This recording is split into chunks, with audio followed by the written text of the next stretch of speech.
The San Diego Padres tragedy that is actually a comedy when you think about it continues as they are swept by the Pittsburgh Pirates, hitting what feels like the rock bottom of the season, recapping the series, who needs to get fired, is the season officially over, and reacting to a little bit of all-star announcements. We got it all on today's fantastical, disastrous masterclass of ridiculousness on today's show, guys. So let's get started. You are Locked On Padres, your daily San Diego Padres podcast. Part of the Locked On Podcast Network, your team every day.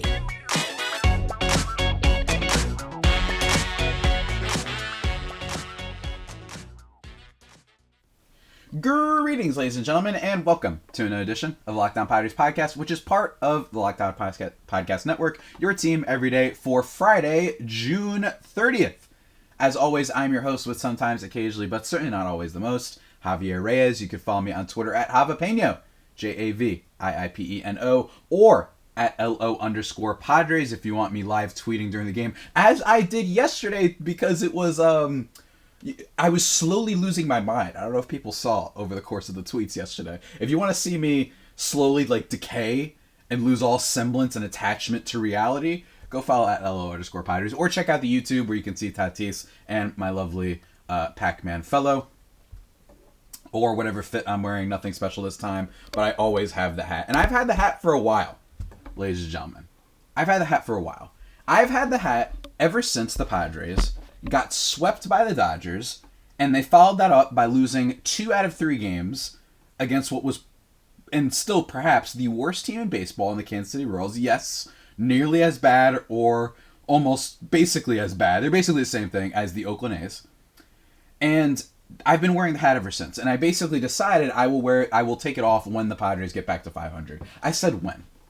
I wrote an article for Just Baseball talking about how I genuinely had at least a little bit of optimism. I thought, all right, they beat the Rays. They had a good series there. Their offense had been showing signs of life. Yes, it was inconsistent. They'd blow up one day and then be bad the next, but I thought at least we got to blow up in the first place, like the Miami series from what feels like forever ago. But they scored a lot, and then they'd score a little, and I thought, all right, at least it's showing their potential. And then what happens, right? They get killed by the Giants, and yes, I'm using the word killed. I know that the actual score wasn't, by a lot, but 2 walk-off losses, and then one game when you left 8 people in scoring position. And you know what I mean? It's pretty rough. And then you get embarrassed by the Nationals. And then you get swept by the Pittsburgh Pirates, who had lost 12 of 13 games heading into this series.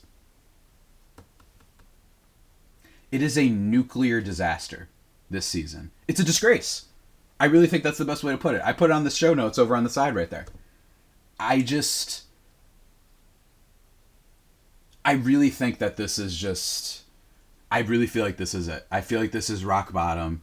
I don't know how much worse it can get, really. And I just think baseball in general, and I've talked about this with my buddy Millard, if you guys want to go check out that podcast, the theme of this season seems to be disappointment. I don't know many fan bases that are happy right now. You've got Tampa that's happy. You've got Baltimore that's happy. You've got Atlanta that's happy. You've got Miami that's happy. And is that kind of it? And then I guess maybe San Fran and Arizona. You've got the Mets that are upset. You've got the Guardians that are upset. The Mariners are upset. The Padres are upset. The Cardinals are upset. The Cubs are upset, right? The Pirates are upset. They started off really strong, and then they, lost 12 of 13, like I said. Even the Yankees fans are upset. I mean, they're always upset, so that's not fair. The White Sox fans are upset. The Royals fans are upset. The Twins fans are upset. The Tigers fans are upset. Their top prospects can't do anything. It is a season of sadness. So the Padres aren't unique in that respect. But they are unique in the fact that they seem to be the most poorly constructed team that I've seen in a decent amount of time. Because it is all superstars and no depth. And the superstars refuse to play like superstars, coincidentally and unfortunately, right after they got paid. I'm talking about Manny Machado. I'm talking about Xander Bogaerts in particular. And, Joe Musgrove, in yesterday's game, he was great. Don't get me wrong. That's why I had optimism for this team a couple weeks ago. That's why I thought, okay, it's been really bad, but there's things to hold on to. And starting pitching is one of those things. Yesterday, Joe Musgrove has another really good start. 6 innings, 2 earned runs on 7 hits, 1 walk, 6 Ks. That's kind of the ultimate, the not pinnacle, but the like classic Joe Musgrove start. Yeah, he gave up a decent amount of hits, but he works out of trouble. Only 2 runs, good control, decent amount of strikeouts. He's been good. Over his last 7 starts, he's rocking a 2.13 ERA, 2.52 FIP, so it's not all luck-based. Strikeout rate is a little bit low at 21%, probably because he had one game in which he didn't strike out a single batter, or what was it? He struck out 1 batter against Tampa, so that's probably why the strikeout rate was a little bit low, and then he only struck out 3 against Miami. But he's gotten at least 6 innings in all of those starts. All of those starts except one. The one that he didn't was against Seattle, in which he only gave up 1 earned run, though, and struck out 8. He's been great. Like he has been. Padres starting pitching is actually getting almost, dare I say, better. Because the guys who at the top of the rotation you were expecting to be better have been better, with the exception of Darvish, who is still sick apparently, and he's looking rough. It's looking rough for you, Darvish, right now. Who, of course, they extended for 7 years. Because why not, right? Why not? Why not extend every player you have? Why dare to say maybe we shouldn't go all in on every single player we have now and cripple our way to maneuver for the next decade? Just sign everybody now. Why not? Let's go sign Soto for 27 years. Why not? Let's just make sure that we have no way of getting out from under this pile of rubbish. AJ Preller masterclass, ladies and gentlemen. And I'm annoyed today. I'm barely going to be talking about the games that much. This is more of a ranting episode. And to be honest with you, I feel like you guys want rants. I was listening to Ben and Woods yesterday. They did a live show after the sweep. Great stuff from them as always. Woodsy was incredible, I will say. Just iconic stuff from him, especially at the end. Everybody go look that up. It was just iconic stuff. It's rough. I mean, Tatis 0 for 5 in this game. 2 strikeouts.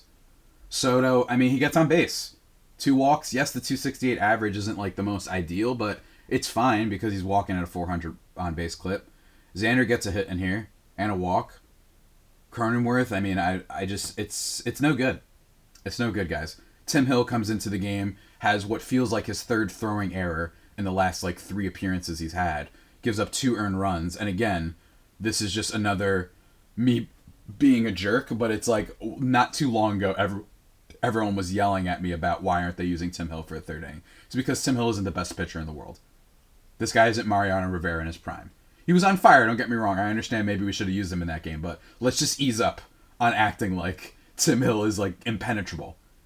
Indomitable. What's the word? Impenetrable is the right way, but I want a different word. I don't know. Whatever the word is for you can't criticize them, they're above that, whatever. That was my issue. And he's been pretty bad ever since.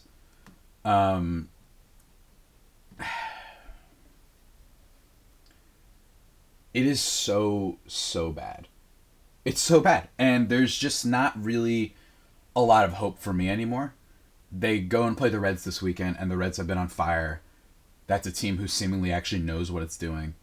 Yes, they blew up their team when they were contenders. That stinks. But when they did blow it up, they got a lot of good prospects. And they kept a couple players like Jonathan India.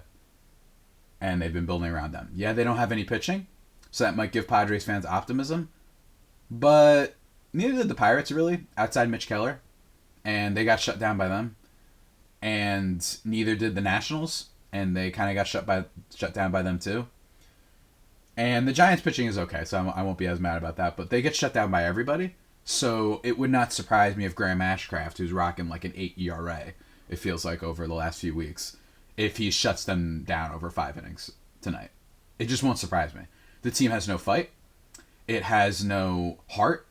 There is nothing fun about this team with the exception of Tatis and Ha-Seong Kim. And again, Juan Soto has been good, but every time, the reason he's not fun is because and this is a good thing, he's drawing so many walks and whatnot, and he can rip you a solo home run or maybe a 2-run home run every now and then, and he gets on base and he can slug really well. He's good, but the amount of times I've just seen Juan Soto get a walk and then no one even move him up is what makes it depressing almost. So it almost has nothing to do with him. The only players that I feel excited about watching these days are Ha-Seong Kim and Fernando Tatis when it comes to the lineup. Pitching, I mean, everybody excites me, to be honest with you, including Mr. Waka Waka. It's just I about a month ago, I compared this team to the 2015 Nationals. Not the Nationals that everybody else is comparing every team that starts out slow to. Not that Nationals team. The Nationals team that had Bryce Harper in his MVP season, right? Like one of the youngest MVP quality seasons we'd ever seen, and literally everybody else underperformed around him. In this case, it would probably be like there's a few more players that have done better aside from, their one, like, I guess in this instance it would be like Tatis. Like, they've had other players do stuff, but also they've just been like they've gone out of their way to disappoint. Bullpen lately falling apart, and I can't really be all that mad because, to be honest with you, the bullpen had been so shut down for like 2 months that I'm not blaming them for going through a rough patch, because it's not like the offense is supporting them, and it didn't support them before either. So it's hard for me to get mad at the bullpen. And yes, the bullpen is weak in depth, but in fairness, part of that has been Drew Pomeranz and Robert Suarez's injuries, right? And Luis Garcia's unexpected just forgetting how to pitch entirely, right? So, and Nabil Crismatt being another one. So I actually don't think it's been that bad. You still have guys like Steven Wilson, and Josh Hader, obviously. Like, they have some really good guys in that bullpen. Tim Hill had been effective for a while, so I don't want to hate on them too much, but holy cow. Holy cow, is this bad. And Steven Wilson, because why not just drop a little bit extra? Just twist the knife in the back, is on the IL now, so good stuff. Before we continue the rant, though, guys, I got to talk to you about something that is not going to let you down. It at least says what it's going to do. Unlike the Padres at FanFest said, oh, good luck to the pitchers. I don't know, they apparently they gave him plenty of luck. Apparently. But don't worry, FanDuel won't turn their back on you. Take your first swing at betting MLB on FanDuel and get 10 times your first bet amount in bonus. Starts up to $200. Unlike the Padres, guys, the FanDuel doesn't let you down here. What you see is what you get. Uh-oh, the Joker's coming at me now. But that's right, guys. Just bet $20 and you'll land $200 in bonus bets, win or lose. That's $200 you can spend betting everything from the money line to the over-under to who you think is going to the first round of base moment. You know what I'm saying? Who's going to get the first home run? You can bet on everything. It's really great. All on an app that's safe, secure, and super easy to use. Plus, when you win, you get paid instantly, which is rad. There's no better to place a bet on MLB than FanDuel, America's #1 sportsbook. So again, sign up today, FanDuel.com/lockedon, and get up to $200 in bonus bets. That's FanDuel.com/lockedon. FanDuel, official partner, Major League Baseball.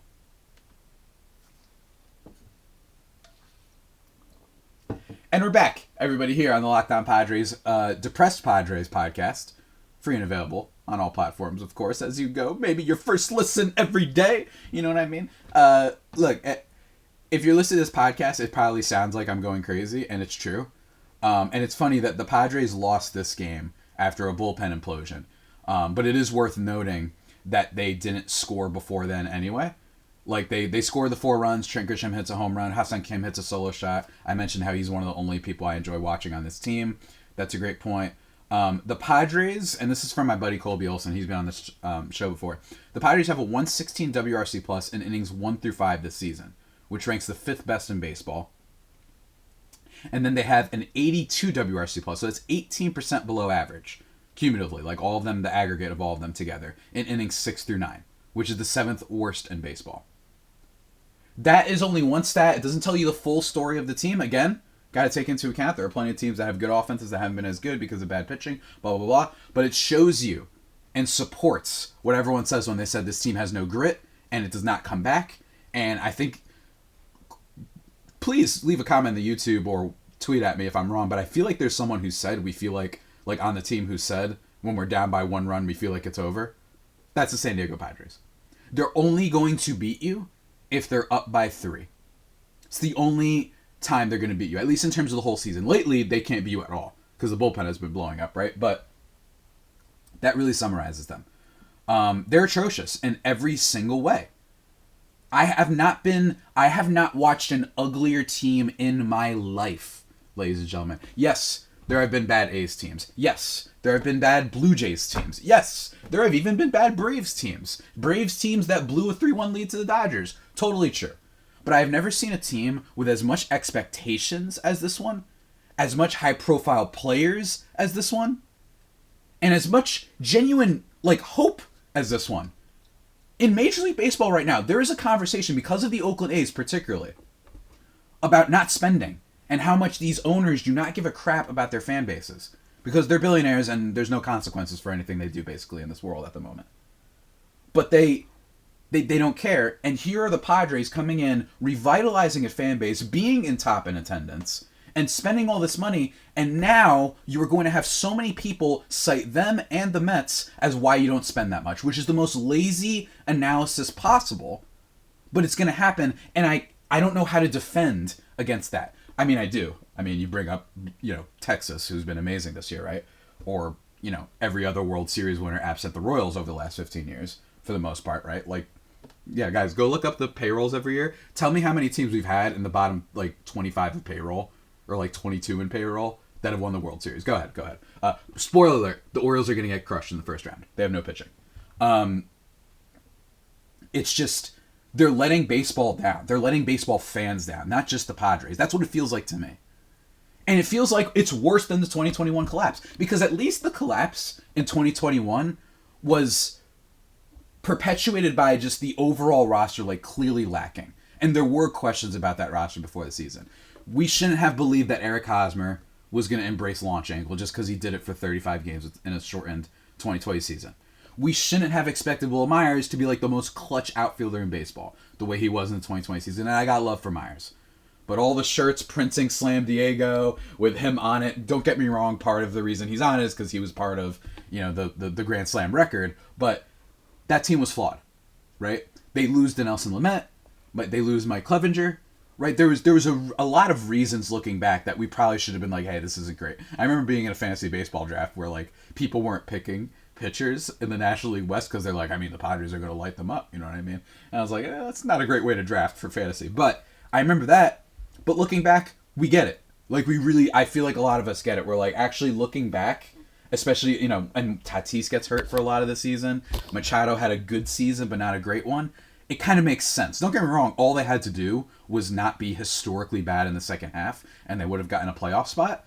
It was still rough. It was a slow death. But I think this year's worse because of all the expectations.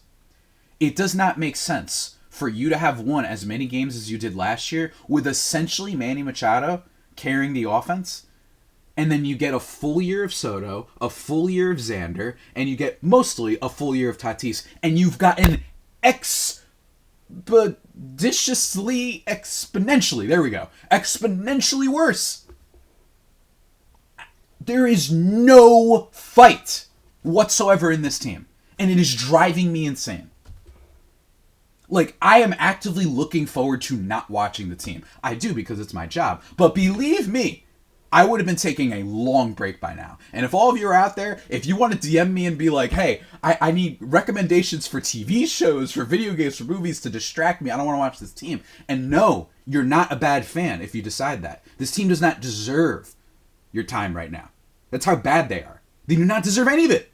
None of it. And blind loyalty is how you get stuff like the Colorado Rockies. You know what I mean? You don't want to be that. It's okay to be you know what, this team is a disgrace.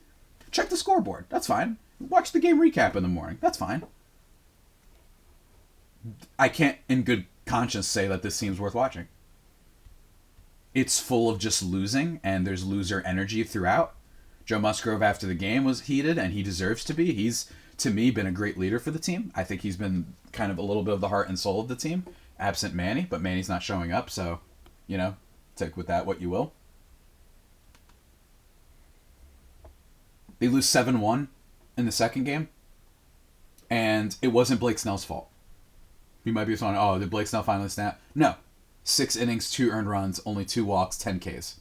3.21 ERA on the season. Blake Snell has been amongst the best pitchers in baseball. I'm not just saying that. Over the last month, basically. But, ladies and gentlemen, they can't win for him. It doesn't matter. You know what I mean? And it is so funny for a number of reasons, that this team, I mean, it's just so, I don't know how to put this. How do I put this? Let me think. How do I put this? I guess the way to say is, I know that it's not this simple. I understand that. It's not. But the fact that if you're a Padres fan and you're watching right now and you get to be like, you know who are the players that are extended on this team? Yu Darvish and Jay Cronenworth. You know the players that aren't extended? I mean, Ha-Seong Kim, I believe they have for one more year. But it's Ha-Seong Kim and Blake Snell. The two guys that are showing up. And Kim hasn't been great with runners in scoring position. That's his flaw. But he's also an average at bat, so it's kind of hard to get mad at him.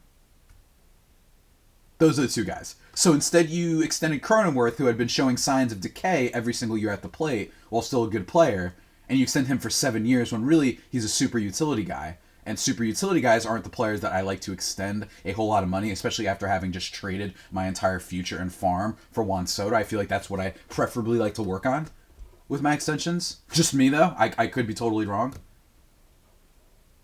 And then Blake Snell, who over his last, let's see here, his last game, over his last 12 starts has a 2.48 ERA.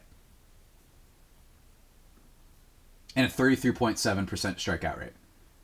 And that's also taking into account some of his bad starts. You take out his bad starts, and you just go from his start against the Nationals. Let's see here, let me just update my thing real quick. He has a 0.86 ERA.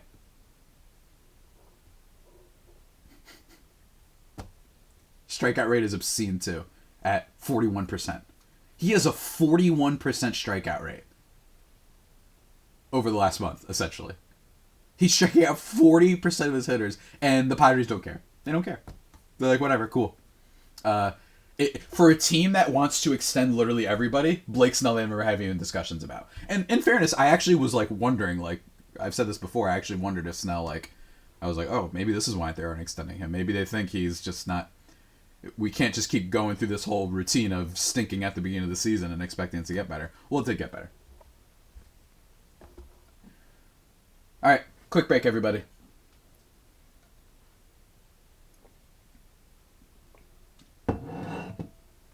And we're back. Everybody here on the Locked On Padres podcast. The only pod where you can be upset about the Padres with me together.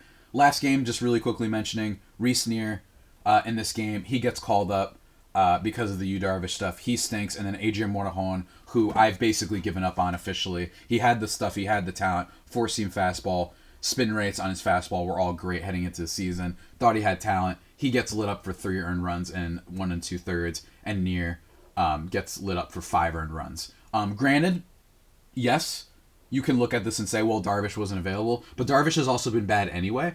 So I've seen some comments be like, we would have won that game if Darvish, like, for sure. And I'm like, what about this team has made you think anything's for sure? We have Nolan Ryan with Mariano Rivera closing at the 9th, and I wouldn't be confident that this team would win a game against the A's.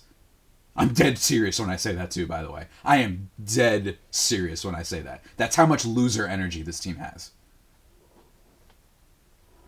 And it's like, yeah, they were bad there. They scored 4 earned runs, and it looked fun at the beginning, right? You get an RBI from St. Gary. You get an RBI from Ha-Seong Kim, right? You're up by 3, and then it doesn't matter. They end up hitting a bunch of home runs. Carlos Santana, Jack Sawinski, and it's really rough. It's really rough. Like 80-year-old Rich Hill is shutting down the Padres. Not really. I mean, he ends up going 6 after a really bad, like, first inning. But it's just like, it's a joke. It's a joke. It's a joke. Absolute joke of a team. And I really do genuinely believe it's totally fine if you stop. And I think that the only question, and we're going to talk about this next week after Monday's episode, going to be recording with Jeff Carr and Steven Offenbaker of Locked On Reds, going to be recapping the weekend series. But Tuesday, I plan on doing an episode talking about trade deadline. Who should they potentially be looking to trade? And I mean trade away. Because I don't think this team's going anywhere. And I think you reset and you say, hey, let's trade away the guys that have value now. Maybe you get some stuff back, reload, You have 1 more year left of Soto. I don't know. And Soto will still be looking for a contract, so maybe he'll be motivated. Whatever logistics and logic you want to use, we'll be talking about that and going over who's tradable, including Soto himself, who I'm not saying they should trade. I don't think they should, but it actually isn't the most insane idea in the world. Seriously. Like, if someone was like, I think they should trade Soto, I'd like to see what your mock offer is, right? But I don't think that is immediately like a 0% chance, 0% like smarts. I actually think it's in like the 5%, 10% right now of like smartness, if that makes sense. Like, I don't think it's that crazy to be like, should we? He's like our most valuable, tradable player probably right now because he has a year left of control and he's Juan Soto. So maybe you get something really great out of him. And he's been good too. So again, it's not the craziest thing ever. I'm not saying they should do it. It's just not the craziest thing ever.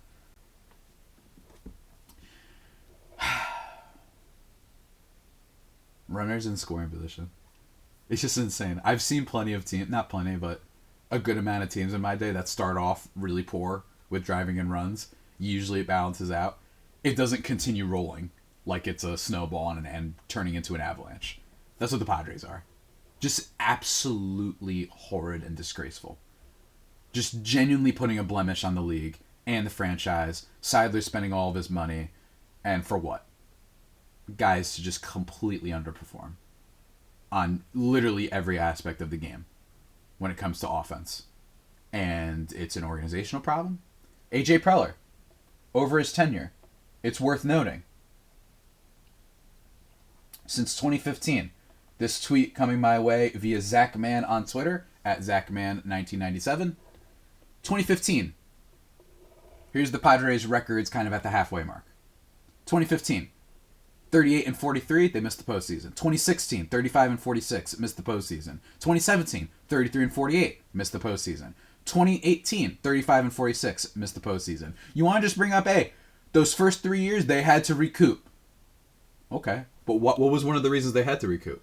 Because Preller traded all those prospects, remember? For Justin Upton and Will Myers. They gave up a little guy named Trey Turner.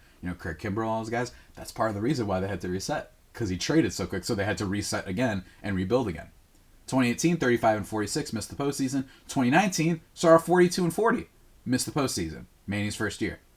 2020, 18 and 12 in a truncated season. National League Division Series, and a series that I think Dodgers fans really overrate for how they swept us. To this day, I am still mad about that.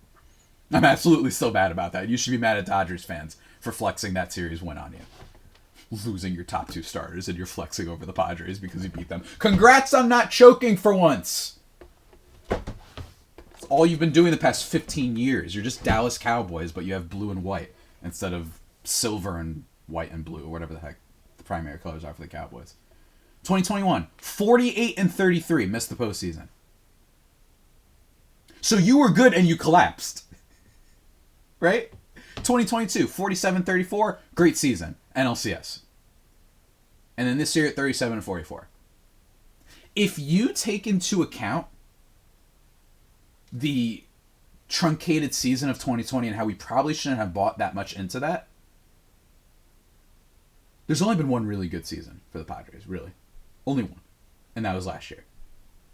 Does that sound like a guy, AJ Preller, who you think should be trusted and be given free reign? When are we going to see the results?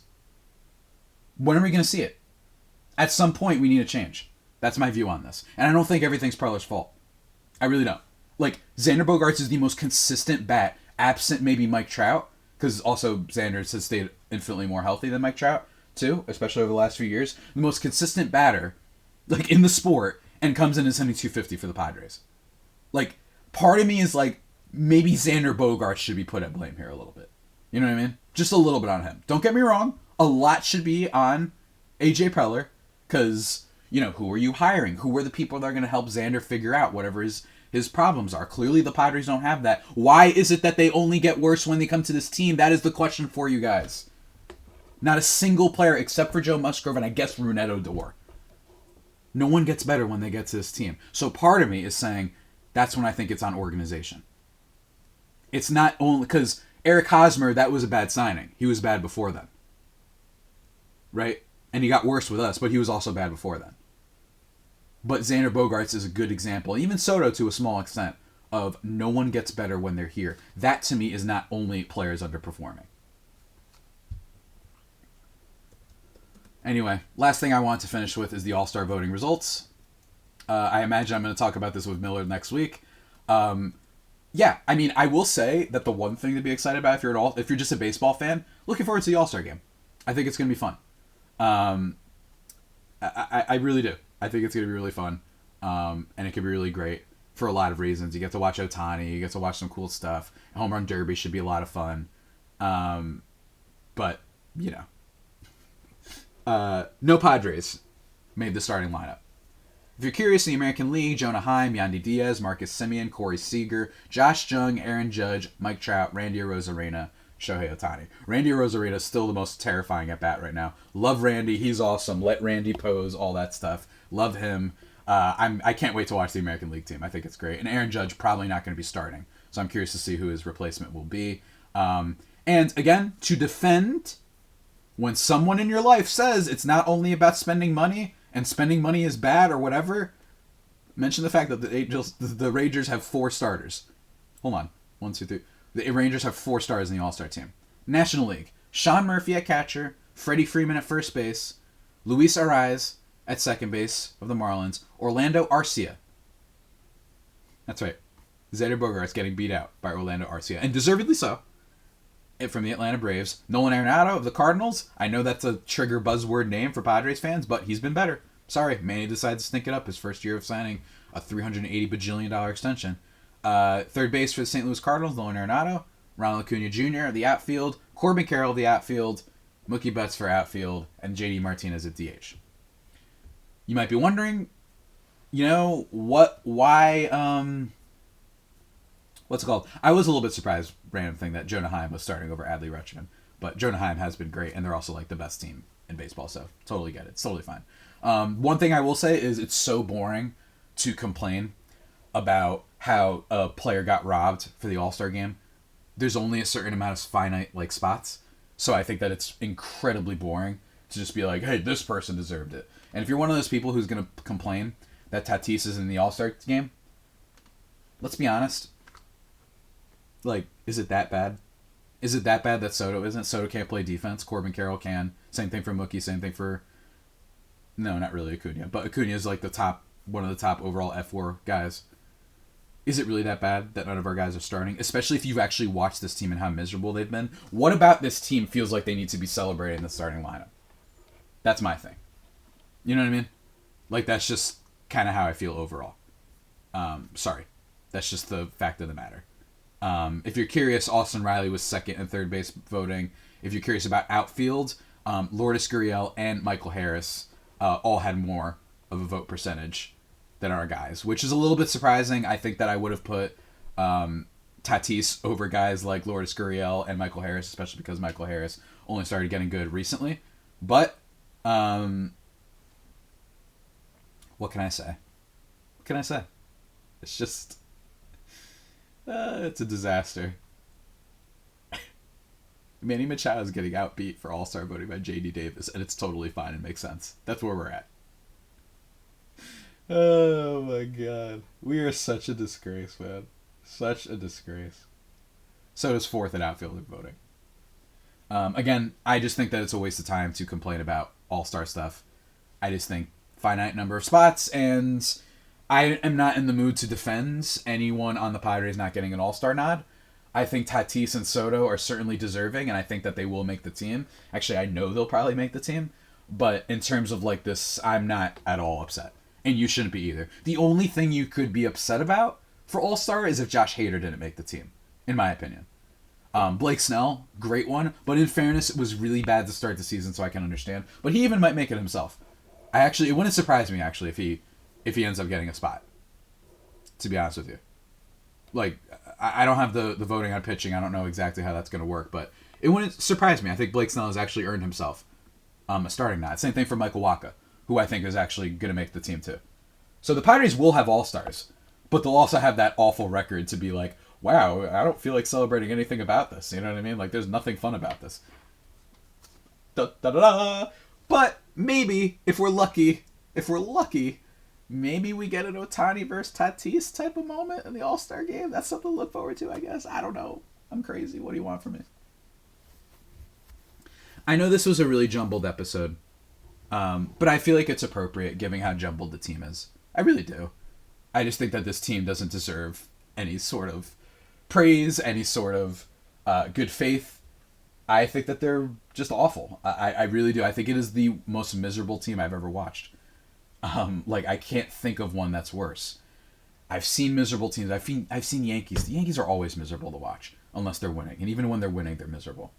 They're just boring, right? They take away your personality when you join that franchise. But even them, it's like, all right, the year they signed Brian McCann, Masahiro Tanaka, Jacoby Ellsbury, some contracts, especially with Ellsbury, that didn't work out.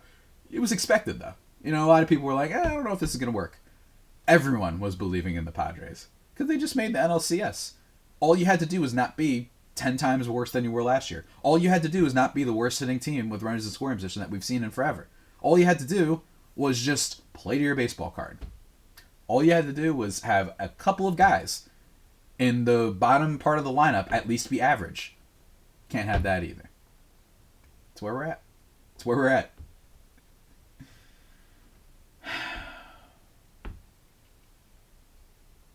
I don't know, guys. I'm sorry, but that's all I got for today.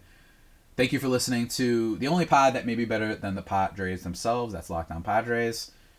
Follow the show or myself if you want at Javipeno, Javiipeno. I am going to be very much not tweeting about the Padres probably for my personal account, but if you want tweets about the Padres, at @LO_Padres on Twitter. And then check out the YouTube. Trying to get to 1,000 subs soon. That's one thing I'm looking forward to.